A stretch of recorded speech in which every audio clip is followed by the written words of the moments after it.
Welcome to another edition of Teach the Geek interviews. My name is Neil Thompson. I'm the founder of Teach the Geek. It's an online platform for science and engineering professionals. You can find out more about it at teachthegeek.com. Again, that's teachthegeek.com. Today, my guest is Karim Harbott. He's the co-founder of the Agile Center, a consultancy that offers agile coaching and leadership coaching. Before starting the consultancy, he worked for years as a scrum master and an agile coach. I'm really interested to learn more about what agile means, what scrum means, and how public speaking has played into his work. Welcome to Teach the Geek interviews, Karim. Thank you so much for having me on, Neil. It's good to be here. Excellent. So from the bit of research I did on you, I saw that you got your degree in math. So what was the motivation to get that degree? I'll be honest. There were a couple of things at school that I didn't like doing. One was writing essays.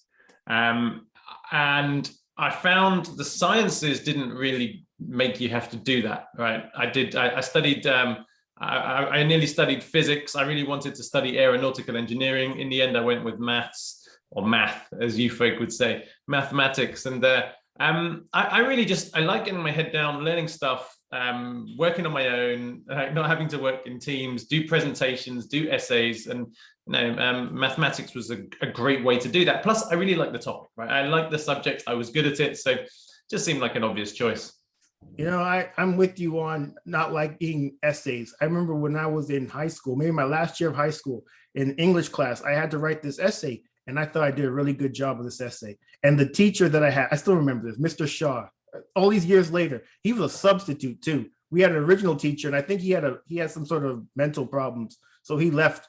And then we got this substitute for the rest of the year. And I remember submitting this essay. And I thought I did a great job, but apparently one of the people that I wrote about in the essay was a favorite of the substitute teacher. And I guess I portrayed him in a way that he didn't like. And so I got a crappy grade on the essay. I just remember thinking, this whole English thing, now this ain't for me. I gotta find something a little more. It still hurts now, I can tell, right? It still hurts. I like that. There's right and wrong in maths, right? There's right and wrong. Whereas other things, there's shades of gray. I prefer black and white, right and wrong. So that's why. Yeah, man. That's why when you mentioned essays, it just brought me back to that last class in English in high school. I just remember, yeah, that was a bad time. So I also saw that you got a master's as well. What was the motivation to get the master's?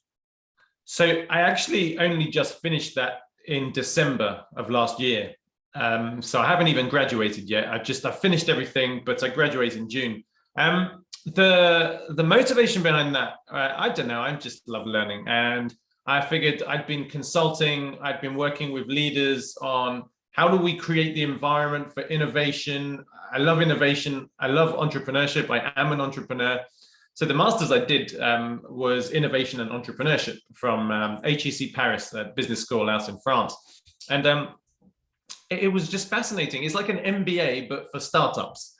For people who don't want to do the traditional big companies, you want to sort of learn how to build and scale up new organizations and create new products, which is what I love doing. So I decided not to do an MBA, but to do that instead. And I learned a ton about how businesses work, about how they scale, about design thinking, about business strategy, even had some finance stuff in there. And I just thought it was a rush of blood to the head. I just finished writing my book. I felt like I had some time. So I signed up for an 18-month master's degree, and it was a lot of work, but it was fun and I learned so much. So for me, it's just about learning and growth. Hopefully there weren't any essays involved. There weren't essays. No, the kind of the dissertation was more of a team project. So we took an idea and we created, over 12 months, we created a whole business plan. And the very final assessment was pitching to venture capitalists. So it was much more hands-on. It was actually super cool. I really enjoyed it. Okay, yeah, that actually kind of sounds like fun, as opposed to writing some essay that some substitute teacher then says that they don't like it, so you get a crappy grade on it. And yes, Mr. Shaw. Mr. Shaw, yeah, to hell with that guy. So you said something that kind of that sparked something in me. I really like working at startups as well. There seems to be less red tape when it comes to people that are trying to get something going, as opposed to a bigger company. I remember when I was looking at a bigger company, and we used to have to write these protocols and reports. And whenever there was a change in the, I guess, the revision of a document, we get an email about it. And these are emails I often would ignore because we got them so often. But I remember filling out one of these protocol, doing a protocol, but apparently I used the wrong revision. The revision had changed.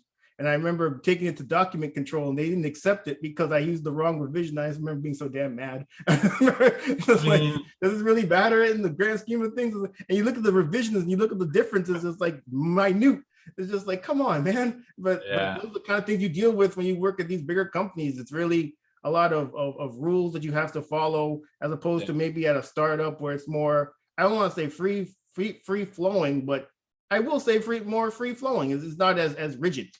It's more dynamic. It's more dynamic, flexible. You have more autonomy. So I have a company that I run, but also my consulting practice is helping those big organizations, the bureaucratic, slow-moving organizations, to be a little bit more nimble, a little bit more like startups. Because if you think about it, how many big organizations truly innovate, right? I know you can probably say Apple and Amazon and some of them, right? Some of these. But if you think of most of the big banks, the big telcos, the big retailers, Walmart, all of these folks, are any of them truly innovative in the way that Apple and Netflix and Amazon and Facebook and Spotify truly innovative, right? And Uber, right? These are all companies that came from nowhere to dominate. And what is it about what they have that big organizations struggle with? That's what I like doing, and I like helping those big organizations be a little bit more like those startups, but effective startups. So it's a really interesting topic. Yeah, I mean, I think a lot of times with these bigger companies, when they think about innovation, they just think of acquiring those innovative companies. And then when they acquire those innovative companies, then those innovative companies become less innovative because now they're part of this big conglomerate. It's like, what's the whole point? Exactly, right? They become the bureaucracy and then they slow down and then someone else takes over. So there's a space to help them there. So that's what I like doing. Wonderful. So I mentioned in the intro that you're into Agile and Scrum. So I've heard these terms before, but I always kind of mix them up. So what's the difference between Agile and Scrum? Yeah, it's a good question. Agile is the broader movement, right? It came out of the software development world, which was my first job, my first love, if you like. I was a software engineer. And, you know, in that world, you have the bureaucracy too, right? You have these big project documents, you have the scope, you do the analysis, and then you've got to do some coding, and then you've got to do some testing, and this all takes 18 months. And by the end, you realize you've built the wrong thing. Or it's slipped and it's taken too long, or everything's changed since it's just too slow, too long, too rigid. And so the Agile movement was about, hey, why don't we just spend a couple of weeks building something, putting it in front of our customers, seeing what they think. And then they'll give us some feedback, and then maybe we'll change and we'll do something else. And then we just build it bit by bit and get feedback along the way. And if we realize we're going in the wrong direction, we'll slightly adjust so that we don't end up in the wrong place. That's all it is, really, right? And Scrum is one approach for doing that. There are plenty of others, but Scrum is the most popular. So Scrum is an agile approach to product development, but there are other agile approaches. Agile is the big tent, really. But actually what I do now is gone way beyond software. It's more about innovation. It's all about scaling up whole new business lines, product services, business models within big orgs. So we've just scaled it from software up to the whole organization. So being agile is about being nimble, fast, responsive to a changing world. Are there any instances in which using an agile approach wouldn't be appropriate? Yeah. So here's the dichotomy, right? When you're more agile, it means you're more responsive, but it means you're less efficient. And when you're more efficient, it means that you're less agile. So if you think of a big container ship, right, going from A to B, that's very efficient, right? That's the cheapest way to get your stuff from China to New York or whatever, right? But if you don't necessarily know where you're going and you need to be able to weave in and out and maybe go this way or that way and learn as you go, you don't want to be on that big ship that's really hard to move, right? You want something a bit nimbler to make sure you end up in the right place. But it's going to be less efficient, right? In a speedboat, you'll spend more money to get there. However, you'll get to the right place. So when you have high uncertainty and high volatility and you don't necessarily know your solution, you want agility.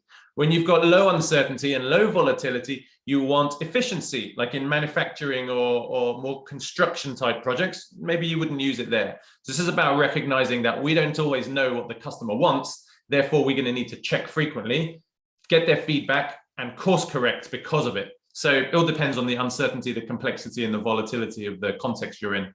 Gotcha. So what was it about Agile that made you want to get into it?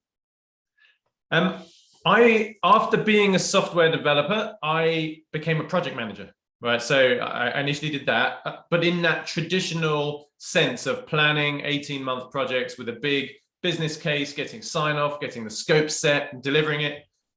And it just didn't work very well, right? It just, because you realize what you thought was important wasn't actually important when you finally built the thing. Customers might think they want it, but when you put it in front of them, that's what they said, but that's not what they wanted. And I think Henry Ford may have once said, if I had asked customers what they wanted, they'd have said faster horses, right? But actually, if you show them something else, then they might want that. So I really struggled with that, and it was by accident, really. I was asked to go and work on this Agile project, this Scrum project, and I thought, I don't know what this is, but sure, why not? I was young, I'll learn it. And then when I did that, and instead of having working software in 18 months, we had working software in 2 weeks. It wasn't much, but it was some features that worked, right? And we could show it to people. And then we did another 2 weeks, and I was like, this is what I want to do, right? And then I was helping the team work together, and then helping, like, it's just much more engaging and interesting to work in that way. And I never really looked back from that point in 2008-9. Been doing it ever since at various levels. Yeah, I've heard that Henry Ford quote too, but how exactly are you supposed to make horses faster anyway? I mean, they're animals. What the hell am I supposed to do? Give them more food? Like, they're gonna run as fast as they're gonna run. With them harder. But the point is, right, that customers know their problems. Yeah. They know their problems, but they don't necessarily know the solution, right? Now, if you had asked the customers about their phones, would they have come up with that, right? It takes great design, great product knowledge, great empathy of your customer to come up with the solution to a problem, right? And the problem was, I want my phone to be more than just a phone. I want it to be an iPod. I want it to be seamlessly integrated with the internet. But if you had asked your customers, what do you want in a phone? They would not have said that. And this is the joy of innovation, right? The customers know their problems. We're trained to understand solutions. We need to bring those things together. That's where the magic happens. That's interesting, because oftentimes when I hear about products and product development, the first thing you're supposed to do is you're supposed to do some market research. But if you ask the people about their problems and they tell you the problems, and you have to present something in front of them at some point. But just like you said, if you ask them about the phone, what do you want on the phone? They wouldn't have said, I want to be able to listen to my music on a phone. It wouldn't even occur to them, I'm sure, to even think something like that. So I guess it begs the question, what's the point of even asking them? But I guess you still want to find out what the problems are, and then anything else, and then using the Agile approach, put on these features and say, is this something that you would like? Oh, you have music on the phone? Yeah, that's great. Okay, yeah. Cool. Okay. Observation helps, right? People had phones, people had MP3 players at the time, maybe an iPod. It's like, well, I want to listen to my music and I want to make a call. Well, why don't we just make that one device, right? But that leap sounds really easy now, right? But that's the leap of great innovators. But actually understanding what customers want to do is incredibly important before you can make that leap. Understanding what their pain points are, all of these things, right? This is where design thinking comes in, lean startup comes in, a load of good stuff. Yeah. So I also mentioned in the intro that you co-founded the Agile Center. Where did the idea for building that come from? It came from me and a friend, actually two friends. One has moved on since, and we thought we were working at we were working at McKinsey at the time, big consulting firm, and we were thinking, I know these guys are really great at consulting, right? At strategy consulting, and they are, but we're really great at agile coaching. We're really great at this stuff. Wouldn't it be great if we just work directly with customers? And so in the end, we kind of we grouped together and we created this place where you could get training and coaching from real industry experts. I've been doing software development, product development, agile stuff for nearly 20 years. Been really, really deep into this. And so the idea was, come to people who are experts rather than consultants who've maybe got a year's experience. We don't do too much consulting these days. We do a bit, but we're really doubling down on training, providing high quality, world-class training in person, live like this, or pre-recorded on demand. And we just felt like they needed to be an alternative to the big consultancies who don't necessarily have the depth and breadth of knowledge that we had. When it comes to the work that you do, just in terms of Agile and Scrum, is it something that is difficult to convince your clients to adopt? And if so, what do you do to make them see the light? So I've long since stopped trying to convince anybody of anything, right? Because normally when people come to me, they want to be better. They want to improve. They recognize the challenges. Now, the question then becomes, all right, given that you want to be better at this, do you realize you need to change the way your management style works? Do you realize you need to change the culture of the organization? You probably need to change your structures and how your teams come together. You almost certainly need to change your HR policies to be more engaging places to work rather than all the rules you talked about. And you probably need to change how you invest money and you govern that money, because these fixed scope projects where we think we know everything up front, they're not going to fly now. You need to give us a bit more freedom as we go. All right. So yes, people know they need more agility. They know this is how to do it. But when I say, hey, you probably need to change these things, that's where the resistance comes in. It's like, but we've always done it like this. We've existed in this organizational structure since the production line and the Model T was being made back in 1913, right? It's over 100 years. Why should we change now? And my answer is because the world has changed now, right? And Henry Ford wasn't trying to innovate on that production line. He was trying to make as many Model Ts as he could for as little money as he could, right? And so maybe we could think about some different ways of doing things. So for me, I tend not to try to convince organizations they need agility. They already know that. For me, it's trying to help them understand just the sheer amount of change that needs to happen to be as nimble as an Amazon or a Netflix or a Facebook, right? While still keeping the lights on what you do. And that's a challenge. But hey, they either want to do it or they don't, right? And I'm here to help if they do. Yeah, I got you. Yeah, I could totally see going into an organization and at least initially they're on board, but then you tell them all these changes they need to make, like, whoa, I didn't know you mean do all that. I mean, is there a way that we could change without changing? Yeah, and you know what? There are plenty of people who are giving you that option. I call it like the diet pill, right?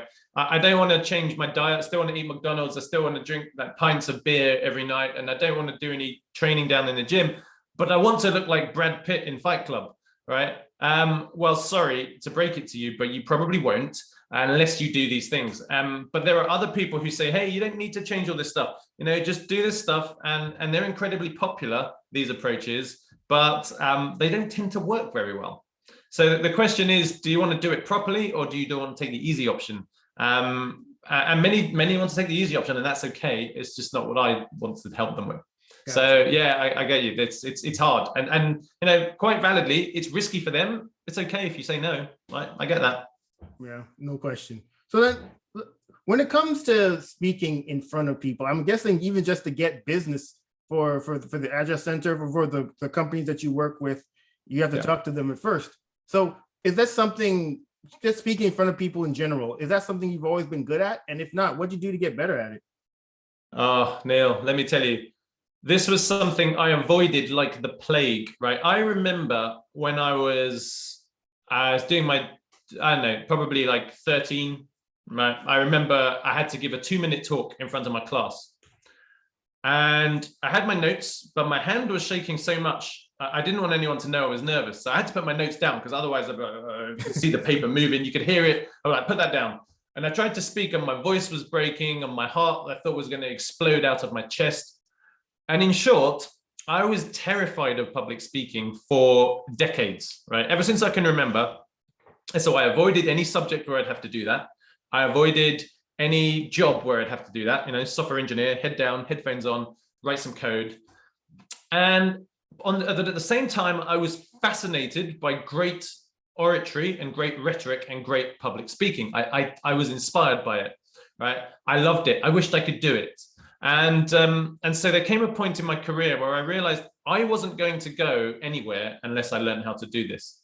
Even in my team meetings, we'd go around the table, there'd be like 7 people in the room. And it came to my turn to give my update, I'd start panicking, right? And I didn't want that to be me. So, I mean, from about the age of 25 to where I am now, I'm 41. I made a commitment to myself. I was going to speak at every single possible opportunity. So I started giving talks to my team. I ended up giving talks to bigger meetings. I started speaking at conferences, just 10, 15 people, and bigger and bigger and bigger. And I just did it, and I did it, and I did it. And the last conference talk had 200 people in it, right? And I felt fine. Obviously, I started training. So every day I'm speaking in front of 20 to 30 people in the room, or used to be in the room until 2 years ago. Now it's on Zoom, right?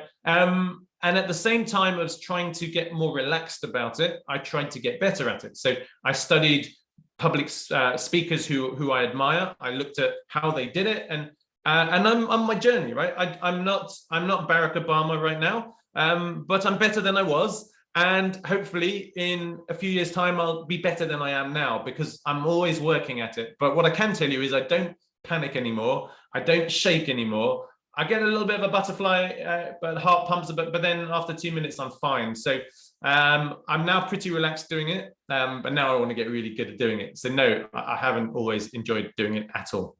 Yeah, I hear you on that, Kareem. I remember the first presentation I had to give in front of senior management. So I was a product development engineer at a medical device company. And a few months into the job, they told me I was going to be a project lead. And what the hell is a project lead? Apparently the company was too cheap to hire project managers. So people like yourself, so they gave that responsibility to the product development engineers. And one of the responsibilities was giving presentations in front of management on project progress every month. And those first few presentations were absolutely, or at least for me, were absolutely horrendous. I did not know it was that possible. I didn't know it was possible to sweat that profusely for one's body, Kareem. I mean, it was coming from, luckily I didn't have any notes, so they couldn't see the shaking, but I'm almost sure they could see the sweat, because it was coming from everywhere. And I realized that this is something I got to get better at. I have to do this every month. And so this is definitely something I need to improve on. I don't want to be a sweaty mess in front of the CEO every damn month. So I definitely saw the utility, and obviously you saw it too. So well, kudos for you for getting better at it. And another thing you mentioned was Barack Obama. So yeah, a lot of people see him as a great orator, but do you know that he uses a lot of filler words? He says a lot, and to many people that's the mark of a poor orator. So it all just goes to opinion and perspective. So it's really interesting when it comes to that kind of thing as to what's good and what's not. Everyone has their tics, right? Some people say you should do this. Some people say you should smile. Some people say you should not smile. But I think the most important thing is to find your style. What's authentic to you and what works. I mean, there are some things that you shouldn't do, right? Like don't look down and mumble, but also like you still got to be yourself. And his I think it's 2004, right? Was his Democratic National Convention conference speech. Still today, I go back and watch that, right? That's when he was just a senator, I think, right? And I go back and watch that, and still, I think I'm not sure it gets any better than that, right? That was a masterpiece. And I tried to learn from that. I tried to learn from people from Churchill, from all of these great speakers over the years, and you take little bits and you make it yours. But kudos to you as well. I mean, I think there are two types of people, right? People who are scared of it and they avoid it, and people who are scared of it and they lean into it and they try to get good. And I think hopefully I try to be the second of those two. Well, I very well could have been that first one, Kareem, but I said I had to give these presentations every month. It wasn't something I could avoid. So I was like, well, if I got to get up in front of these people, I might as well try to get good at it. Yeah, you may as well. Yeah, it's a great skill to have in so many walks of life. Yeah, no question. Do you have a process for putting your presentations together? And if so, what is it? Yeah, I do. I mean, I start with an overall topic that I think is interesting. And then I decide, right, what are 3 key messages I want to give in this topic, right? And the biggest learning for me, one of the biggest learnings is stop trying to put so much content in your talk, right? Whether you've got an hour or 45 minutes or half an hour or 20-minute TED Talk style, if you think you can fit this much in, you can fit this much in, right? Because they won't remember this much anyway. And if you put this much in, you can then fill it out with examples and stories, right? So one of the things for me, 3 key messages in a topic. How do you start in a powerful way? either a story, an emotional story, or a really interesting fact, somewhere that engages. And so many people start and they're just like, hi, I'm Karim, I live in North London and I've been working in software development, right? That no one cares, right? So you have to engage people in the first minute, otherwise they don't care, right? And so that was a big learning for me. So yeah, then I had 3 key topics. I try and weave as many stories in. I try and make it as emotional as I can. I try and put as much as myself in there. If I can, I try to put some funny moments in there. You know, I'm not a comedian, but you know, you can get the odd chuckle from people if you try. And just try to make it not all about here's some information, but here, like, I'm making you feel a certain way. And so that's what I do. You know, I lead in with a story or something, and then I go through those 3 things, and then I try and wrap it back up to that story at the start, and then I leave them with a quick summary. So we've covered this, this, and this, and then if you can leave it with a memorable ending, do that, and then thank you very much, appreciate your time, and that's really it. And then inside there, you drop in whatever you want to drop in. That's really the framework I use. That's a great framework, and I think the use of stories is smart on your part. It was something that I didn't realize was as effective as it was when I first started giving presentations, because especially more technical presentations, because I figure people are here for the data, they're not here to hear stories. But especially if you're talking to a group that's outside of your realm of expertise, stories are a great way to get them to engage and listen to what you have to say. So kudos to you. Yeah. And you know what's really funny, what actually is really funny is when you try to be funny and it doesn't work, or when you actually say something and you're not trying to be funny and they laugh. Yeah, I know. I like the kind of the small off the cuff remarks, right? I mean, I don't set up a big joke like a comedian would do, but I mean, you can say things that are a bit more informal or a bit more fun, right? And I think, yeah, people don't remember facts, they remember stories, right? Our brains are designed to remember stories and how they feel. So you want to make them feel a certain way, and you want to tell them a story. You can drop a few facts in, but they won't remember those things. Like if you ask them in 2 weeks' time, they'll remember the stories you told. And you watch any TED talk, it's 80% stories, right? 80% metaphors and stories and emotion, 20% facts. So it's really hard to do, but it's much more effective. I remember I was doing one of these interviews, and the guest said that a quote that she likes is, people don't remember what you say, but they remember how you made them feel. And I remember listening to that quote and thinking, I hate that quote with a passion. I spent all this time putting the presentation together, and all you remember is how you feel. I know. It's not fair, is it? It's not fair. Yeah, no question. You know what? This has been really great talking to you, Karim. Thank you for being a guest. How can people get in touch with you? You can find me on LinkedIn and Twitter very easily, Karim Harbott.